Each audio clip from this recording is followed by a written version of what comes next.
এবারে বিস্তারিত খবর। সমগ্র দেশের সঙ্গে তাল মিলিয়ে বরাক উপত্যকায় পালন করা হলো মহাপুরুষ শঙ্করদেবের তিরোধান তিথি। এই উপলক্ষে শিলচরে প্রায় সবকটি নামগড়ে ভোজন কীর্তন শোভাযাত্রা প্রসাদ বিতরণ করা হয়। শিলচর বড় নামগড়ে ভোজন কীর্তন মহাপ্রসাদ বিতরণ করা হয়।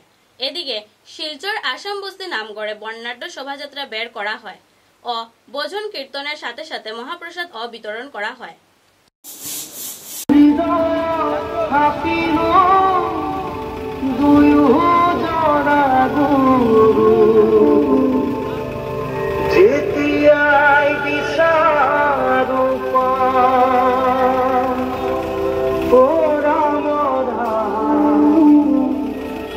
গুরু আমার প্রাণ দেখা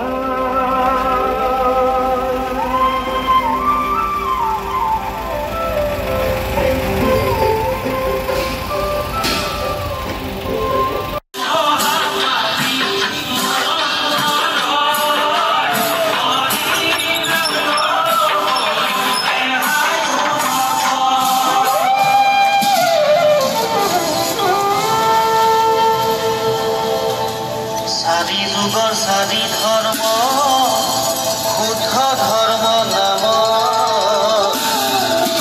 পরম গুরু শঙ্কৰ দেৱে হৰি নাম